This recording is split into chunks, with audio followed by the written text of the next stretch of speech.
pedimos. Amém, amém, amém, aleluia. Boa noite, Igreja Oceânica.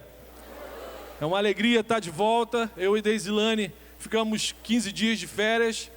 De repente você nem percebeu, né? Mas para mim eu estava um tempão longe. E o descanso faz parte daquele período sabático instruído por Deus para a vida da gente. Para a gente parar, rever algumas coisas, de fato analisar se tem coisas importantes se transformando em coisas já no automático, ou se já se transformaram em coisas corriqueiras. Então o período de férias, o período de descanso é uma instrução de Deus. Só que nesse período de férias eu também percebi que de algumas coisas na nossa vida a gente não tem férias, a gente não tem descanso. Não existe trégua, por exemplo, na nossa luta contra o pecado. Você não pode dar um descanso, férias para isso. Meu cristianismo não tira férias, espero que o seu também não. Amém. A minha luta por um testemunho coerente no meu dia a dia, no contato com todas as pessoas, isso não tem descanso, não tem férias. E aí eu comecei a perceber que os inimigos da gente, os inimigos do nosso relacionamento com Deus, também não tiram férias. Não existe a possibilidade de um acordo de paz com aqueles que tentam o tempo todo roubar a paz do nosso coração, tentam minar a saúde do nosso relacionamento com Deus. Então, justamente nesses períodos sabáticos de descanso, eu, não sei você, mas eu corro o risco de me distrair, de me acostumar com aquela vida maravilhosa do descanso, né, das férias, e me distrair. É por isso que, não só nesse período, mas ainda mais nesse período de férias, a minha oração é a oração para eu não baixar a guarda, não me distrair. É a oração de Mateus 6, versículo 13. Quero convidar você a ler apenas nesse momento 7 palavras, mas que tem uma mensagem incrível. Mateus, capítulo 6, versículo 13. As primeiras 7 palavras do versículo 13. Esse período de janeiro, as crianças do Oceânica Kids estão aqui com a gente, participando do momento de celebração, de culto, desenhando aí o que eles estiverem entendendo da mensagem. Estou cheio de desenho maneiro lá em casa. Mateus capítulo 6, versículo 13, as primeiras 7 palavras. Essa é a oração que eu faço, principalmente nas férias. E como janeiro eu sei que é o mês de férias, ainda deve ter algum irmão aqui de férias, então preste atenção nessa oração. Amém? Vocês acharam? Então preste atenção. Senhor, não nos deixe cair em tentação. Só até aqui. Senhor, não nos deixe cair em tentação. É interessante observar que todas as petições dessa oração estão no plural. Porque ao orar é preciso a gente lembrar que somos parte de uma família. Não é por acaso que as Escrituras se referem a essa oração como a oração do Pai Nosso. Os salvos por Jesus passam a fazer parte de uma família. A gente cantou isso hoje aqui. E tudo que acontece comigo, com a gente, no público ou no privado, tem repercussões na nossa comunidade da fé, na nossa família da fé. Tudo o que você faz, seja no secreto do seu quarto ou no seu dia a dia, tem repercussão na sua comunidade da fé. Então, se estivermos orando segundo a vontade de Deus, de uma forma ou de outra, a resposta de Deus para a nossa oração vai abençoar a vida de toda a família de Deus, todos os nossos irmãos. E aí, meus irmãos, ainda tem gente que insiste em caminhar sozinho. A Bíblia deixa bem claro que somos chamados para fazer parte de uma família, e tem gente que insiste em caminhar longe da família de Deus. Não faça isso, não viva longe da comunhão com os seus irmãos, não viva sem ter um grupo pequeno, alguém que te conhece só de olhar nos olhos. Longe da comunhão da igreja, querido, caminhar sem estar em plena comunhão com o corpo de Cristo já é um sinal de que algo não está bem. Ovelha que anda sozinha, vira petisco para lobo, está sozinha. Não fica assim não. No versículo 12, antes desse versículo, Mateus 6, na última petição da oração do Pai Nosso, Jesus nos ensina que após eu e você cometermos algum pecado, a gente tem que pedir perdão pelos pecados cometidos, e a gente deve reconhecer a nossa incapacidade de lutar, essa luta pela santidade, sem o auxílio de Deus. É isso que eu quero chamar a atenção para vocês aqui. Nós não temos como caminhar no nosso dia a dia, no nosso cristianismo, termos um relacionamento saudável com o Senhor, vencermos as lutas diárias, se Deus não for de fato nosso auxílio. Não é pensamento positivo, não é uma postura proativa que faz diferença na nossa vida. É estar em plena comunhão com Cristo, em plena comunhão com o Senhor, tendo essa visão da nossa fragilidade e reconhecendo a soberania de Deus. É isso que Jesus chama a atenção da gente aqui na oração do Pai Nosso. A gente deve reconhecer: Senhor, sozinho eu sou incapaz. Então, me ajuda, não nos deixe cair em tentação. É para isso que eu quero chamar a sua atenção. Sem o socorro gracioso de Deus nas nossas vidas, a gente vai tombar, a inclinação natural para a queda. Sem o socorro do Senhor, a gente não consegue ter uma caminhada saudável no nosso cristianismo. No versículo 12, Jesus ensina a gente a pedir perdão. E no versículo 13, Jesus está ensinando os seus discípulos a pedirem santificação. Senhor, nos santifica. A lógica dessa oração é: Senhor, não deixa eu trilhar caminhos, não deixa eu pensar e olhar coisas que vão trazer doença, vão adoecer o meu relacionamento com o Senhor. Então isso aqui demonstra o quê? Compromisso, zelo no relacionamento que você tem com o seu Deus amoroso, gracioso, o Salvador da sua vida. É como se a gente estivesse falando: Senhor, me conserva junto do Senhor, porque se eu ficar um pouquinho longe, eu vou cair em tentação. Então essa é a lógica dessa oração: demonstrar compromisso, zelo. Senhor, eu não quero pecar contra o Senhor e possivelmente pecar contra os meus irmãos, eu não quero. Por isso que a oração é feita no plural. Senhor, eu não quero que os meus irmãos caiam em tentação, eu não quero que os meus irmãos pastores caiam em tentação, eu não quero que os meus irmãos presbíteros, supervisores de célula, líderes de célula, meus irmãos, eu não quero que eles caiam em tentação. Porque uma queda do meu irmão vai ter repercussão em toda a sua família. A família de Acã que o diga. Acã caiu em tentação e toda a sua família foi punida pelo seu pecado. Então, Jesus está ensinando aos seus discípulos a terem zelo no relacionamento com Deus. Deus é soberano, Ele pode trazer a resposta, o auxílio, a segurança, sem você pedir absolutamente nada. Mas uma resposta dada sem você ter feito o pedido, não faz sentido, você não vai conseguir glorificar, reconhecer que aquilo foi uma intervenção de Deus na sua vida, se você de fato não fizer essa petição. É isso que Jesus está ensinando. Faça a petição. Fala para a sua alma, confessa para a sua alma quem é o seu auxílio.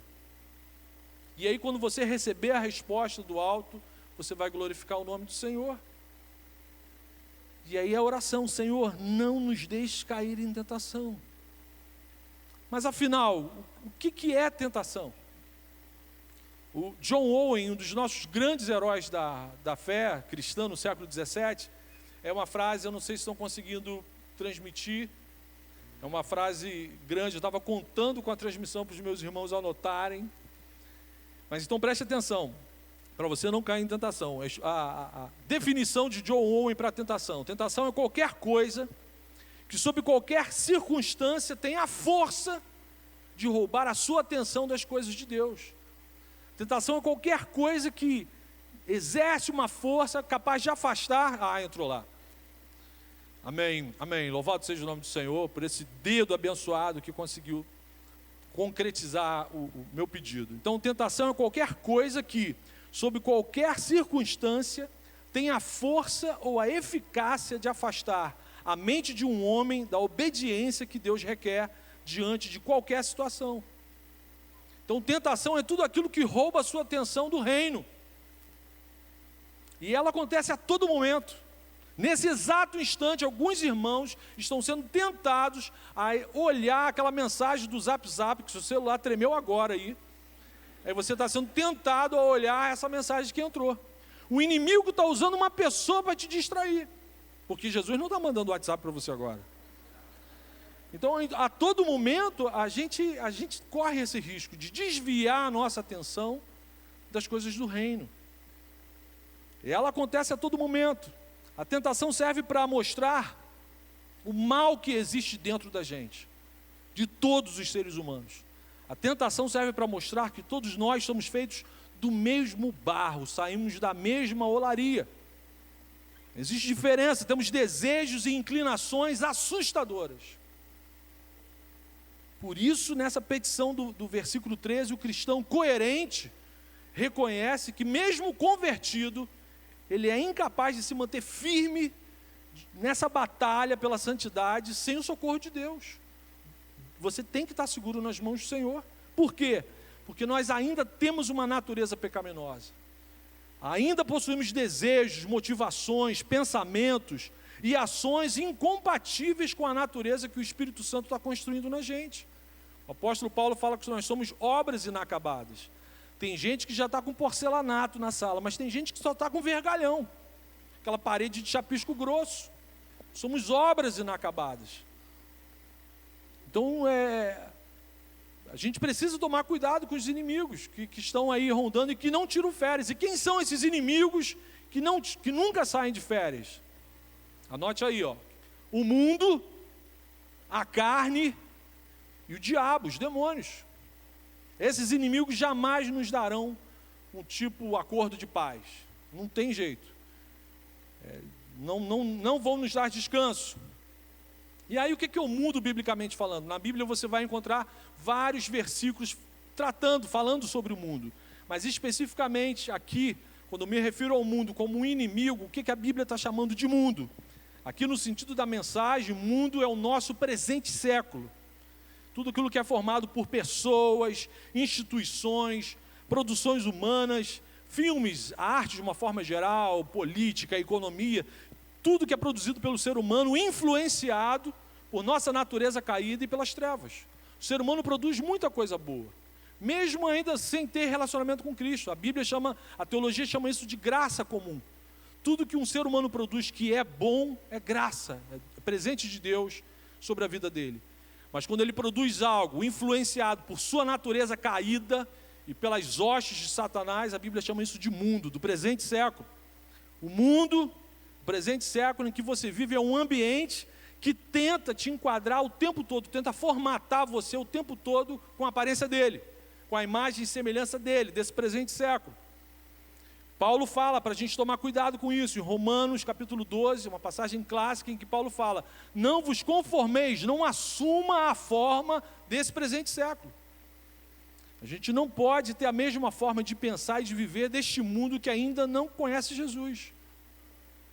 E aí eu pergunto para vocês, nossos amigos não crentes te reconhecem como uma pessoa parecida com Jesus? Assim, com facilidade? Ou você precisa ficar falando o tempo todo que é crente?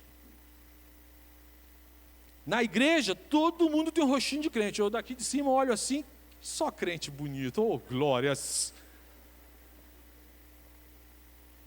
Mas somos parecidos com Jesus no nosso dia a dia?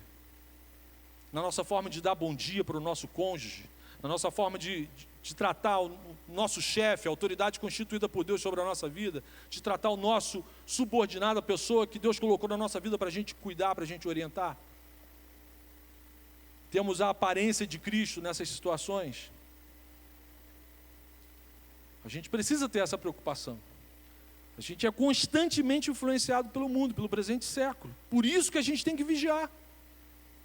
Meios de comunicação, aulas na universidade, nos cursinhos de pré-vestibular, ideologias humanas, humanistas, o humanismo invadindo aí vários cristãos, o coração e a mente de vários cristãos, redes sociais, você tem que vigiar o que você vê, acessa, curte, compartilha nas redes sociais. Conversas informais, você tem que vigiar. Partidos políticos, ideologias políticas, meus irmãos, a gente tem que vigiar. Tem cristão que acredita e defende o socialismo. Tem cristão que acredita e defende o comunismo. Essas ideologias políticas não têm absolutamente nenhuma ponte com o cristianismo. Ou esses irmãos não entenderam nada da mensagem da cruz, ou não entenderam nada da mensagem da foice, do martelo e da estrela vermelha. A gente precisa vigiar. A gente não pode pensar como presente século. ter pensamentos humanistas. Acreditar que estratégias humanas resolvem o problema do ser humano. Não resolve. Se você está aqui e teve uma experiência com Jesus, você sabe que estratégias humanas, que o humanismo, que a educação, acesso à educação, não resolve o problema do ser humano. Isso tudo é bênção, é importante. Mas o que resolve o problema do ser humano é quando Jesus te chama, vem andar comigo. Então, cuidado com a mentalidade do presente século, cuidado com a influência do presente século. John Wesley, outro herói da fé cristã do século XVIII, afirmou algo muito pertinente sobre essa questão. Também, se puder projetar, o Jonatas até compartilhou isso há uns dias atrás, numa rede social. A conversão tira o cristão do mundo, mas só a santificação tira o mundo do cristão. Então, meu irmão, a gente precisa lutar pela santificação, para a gente arrancar o mundo de dentro da gente, o mundo no sentido do presente século, do Egito, de antigas formas de pensar, de antigos hábitos, ou seja, alguns pensamentos e práticas mundanas, a gente só vai abandonar se a gente lutar por nossa santificação. Não é uma postura passiva, não, é uma postura ativa do cristão. De demonstrar desejo, Senhor, me ajuda, Senhor, segura minha mão, Senhor, segura meus olhos, Senhor, segura minha mente. Né, os irmãos têm visto como que eu gosto, estou curtindo praia, né, stand-up, essas coisas todas. A areia é um show de tentação, né? Vai verão, vem verão, vai verão, vem verão. Você tem que vigiar. Olha para o tubarão, Senhor, manda o tubarão aqui para me distrair. Porque aí no tubarão você já pensa logo, não, Senhor. Vigia, varão. Vigia. Ou seja, alguns pensamentos, algumas práticas, alguns olhares, e eu gosto muito da passagem de Jó, que ele fala, fiz um trato com os meus olhos, não vou olhar de forma impura para as minhas irmãs. Então você tem que fazer tratos, você tem que fazer pactos, mudar a forma de pensar, mudar a forma de interagir, se santificar. Só isso vai arrancar o mundo de dentro de você. Não adianta pegar uma nave espacial e ir para outro planeta, se você não arrancar o mundo, ele vai contigo para lá. Segundo o inimigo, que não sai de férias, nem sai da nossa cola de jeito nenhum, está sempre com a gente, independente do lugar, a nossa carne. O termo carne tem vários significados na Bíblia. Ela pode se referir à nossa parte material, carne, corpo humano, carne de comer, picanha, chuleta, linguicinha mineira, cadê? Jóia. Quando você fala nó, quando o mineiro fala nó, ele já está quase caindo em tentação. Né, Joyce? Né, Ron? Então, carne de comer é uma referência na Bíblia.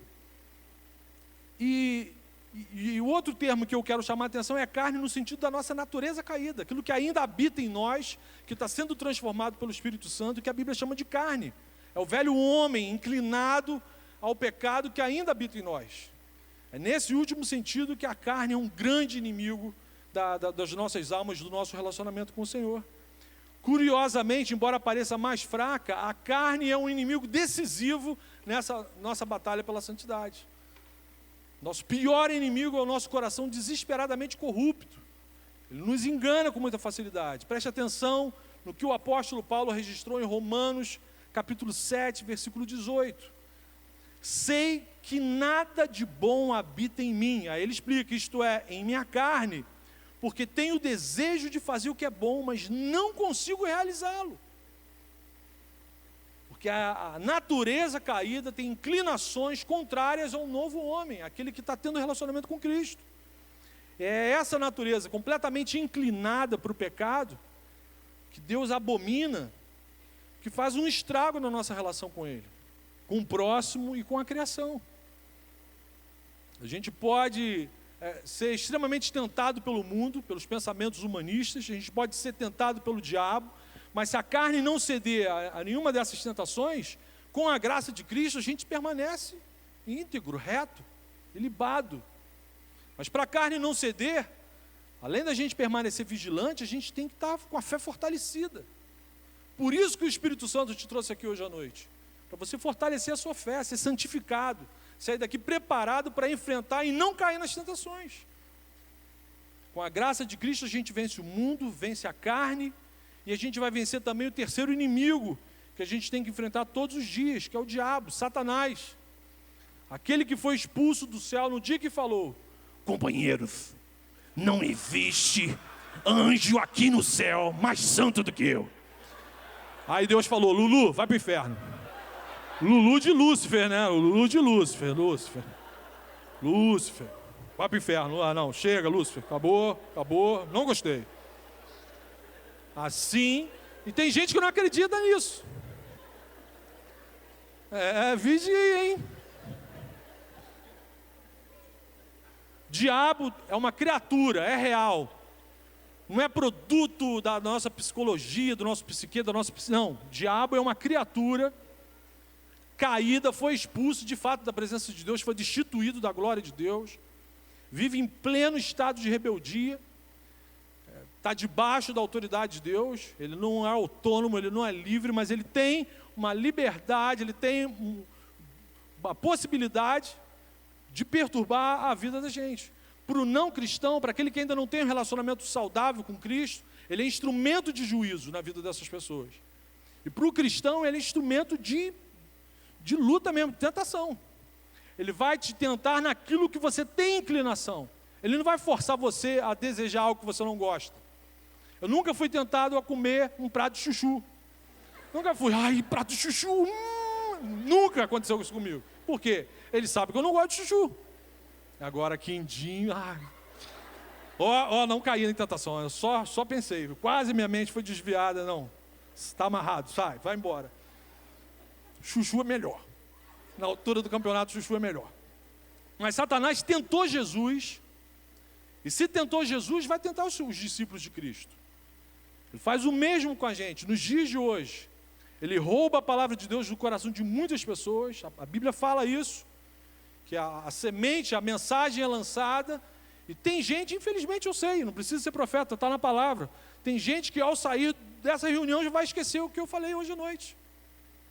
Infelizmente, Satanás vai roubar a mensagem do coração de algumas pessoas. Ele influencia pessoas a se colocarem contra a fé cristã. Examina a mídia, como você vê pessoas que têm um ódio, uma postura belicosa contra o cristianismo, que parece até que Jesus é um Adolf Hitler. Ele é enganador, ele é o pai da mentira, ele ama que as pessoas o extremem, ou acreditem que tudo é feito por ele, ou não acreditem nele. Ele é o pai da mentira, o enganador, o inimigo de toda a justiça, e diariamente usa armadilhas para fazer o cristão cair. Mas a gente tem um exemplo de Jesus que venceu todas as tentações de Satanás através da palavra de Deus. Amém? Assim, quando Jesus nos exorta a orar para que Deus não nos deixe cair em tentação, Ele está mostrando para a gente que Deus é soberano, que Deus é poderoso. E em segundo lugar, a oração ensinada por Jesus também pede para que Deus nos livre da ação direta de Satanás sobre nossas vidas. Que se não for Deus protegendo a gente não consegue resistir. E aí Jesus fala, agora o restante mais um pedacinho do versículo. Versículo 6,13. Não nos deixes cair em tentação, mas livra-nos do mal. Mal aqui é maligno, e está falando especificamente do diabo. Jesus está nos ensinando que só Deus tem poder para nos preservar da ação de Satanás. Sozinhos, com a nossa força de vontade, é impossível. Paulo trata sobre isso com os seus irmãos na igreja de Corinto. 1 Coríntios 10, versículo 12. Assim, preste atenção, aquele que julga estar firme, cuide-se para que não caia. Não sobreveio a vocês tentação que não fosse comum aos homens. E Deus é fiel, Ele não permitirá que vocês sejam tentados além do que podem suportar. Mas quando forem tentados, Ele lhes providenciará um escape para que o possam suportar. Amém. Aleluia. Nosso Deus cuida da gente. É um Deus zeloso.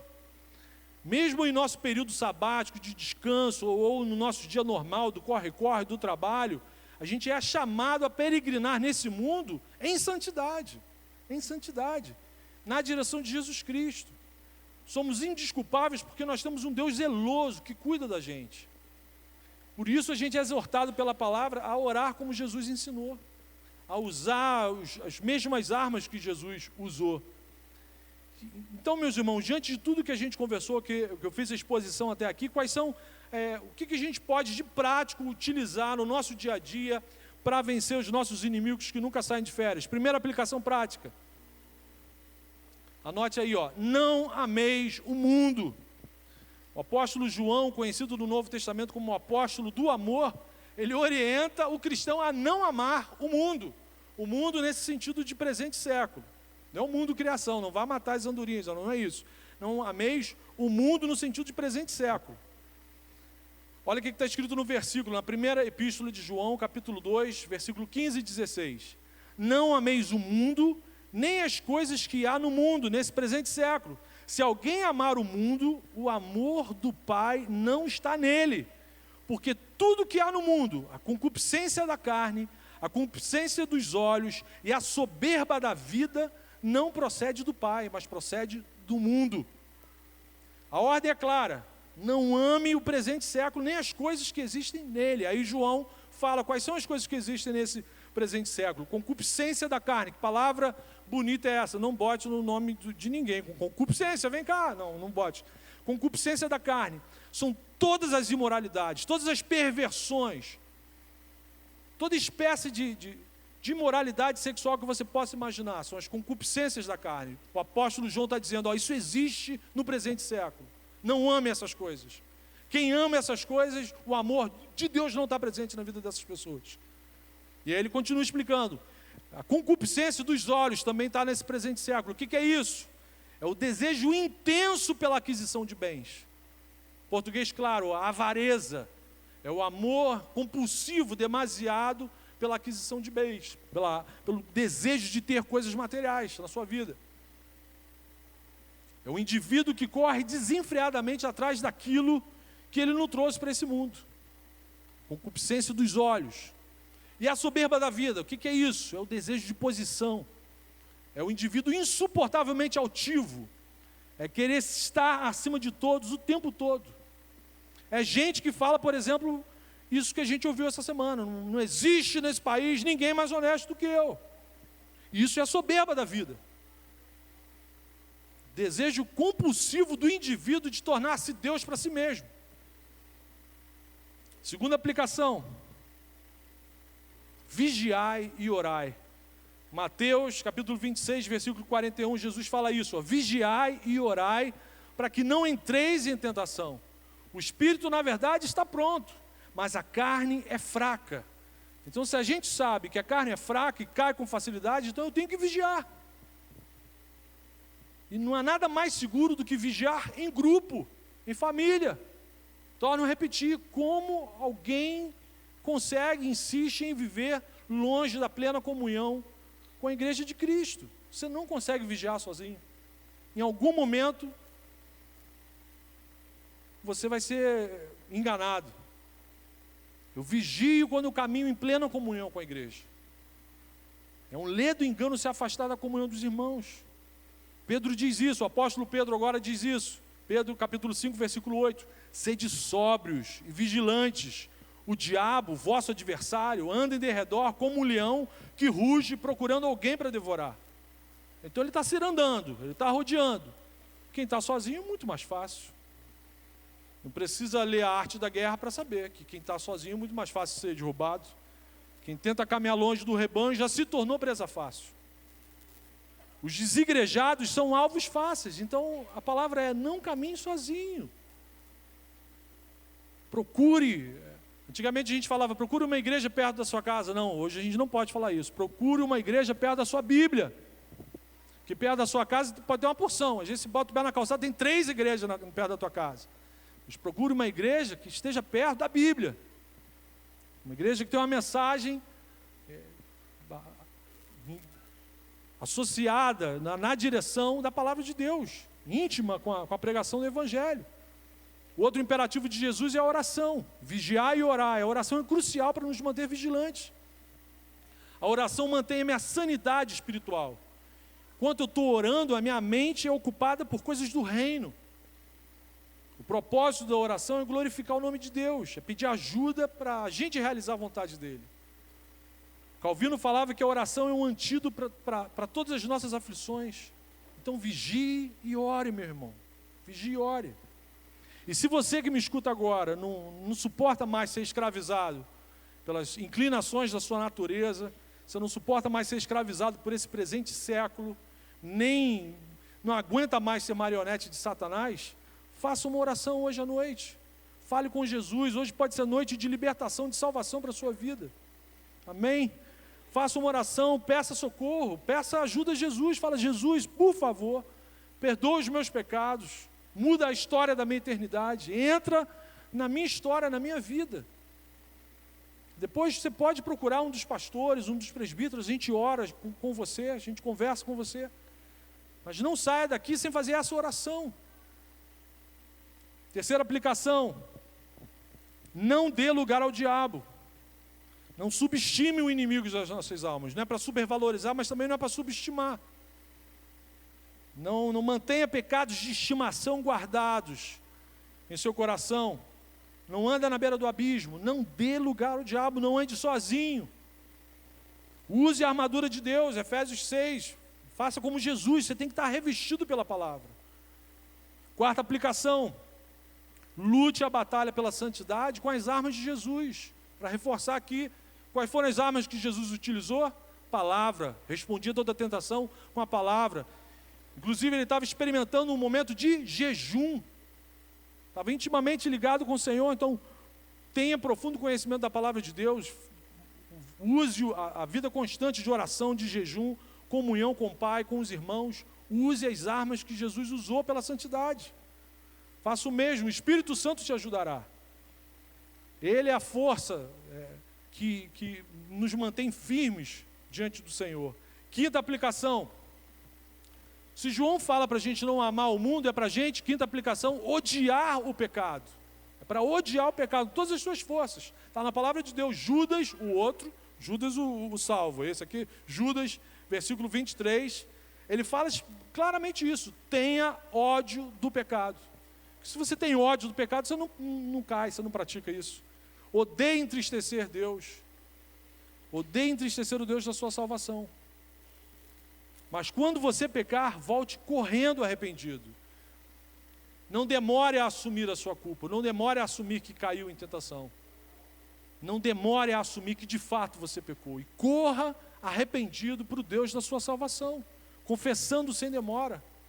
Quero ler uma passagem, já terminar aqui, Hebreus capítulo 4, a partir do versículo 14, o autor dessa carta diz o seguinte: tendo, pois, a Jesus, o Filho de Deus, como grande sumo sacerdote que penetrou os céus, conservemos firmes a nossa confissão, porque não temos sumo sacerdote que não possa compadecer-se das nossas fraquezas. Antes, foi ele tentado em todas as coisas, a nossa semelhança, mas sem pecado.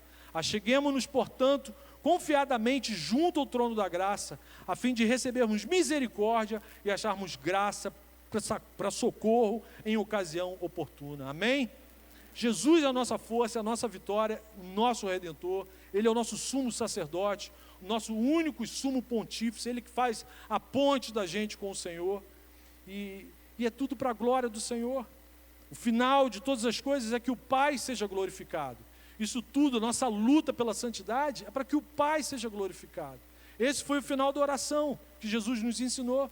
Não nos deixe cair em tentação, mas livra-nos do mal, porque teu é o reino, o poder e a glória para sempre. Amém, amém, aleluia. Feche seus olhos, vamos orar. Aleluia. Senhor querido, é só a Ti que temos para nos socorrer, Senhor. A mais ninguém, a mais ninguém. O Senhor é o nosso braço forte. Por isso nós te pedimos, Senhor, não nos deixe cair em tentação. Livra-nos do maligno, Senhor. Livra-nos do nosso próprio mau caminho, do nosso coração corrupto, Senhor, dos nossos equívocos. Só o Senhor conhece a nossa fragilidade, Senhor. Não queremos pecar contra o Senhor, nem contra ninguém, Senhor. Queremos te agradecer por tua graça, por tua misericórdia. Obrigado pelo teu perdão, Senhor. Obrigado pela salvação em Cristo Jesus. Senhor, abra os olhos daqueles que ainda estão na escuridão, Senhor. Revela o teu amor para aqueles que entraram aqui essa noite e ainda não te conhecem, Senhor. Cura os enfermos, renova os abatidos, Senhor. Abre porta de emprego para aquele que que está desempregado, Senhor, e incendeia a tua igreja com o teu Espírito Santo, Senhor. Queremos viver nossos dias como teu Filho Jesus, para honrar o teu nome, porque teu é o reino, o poder e a glória para sempre. Amém.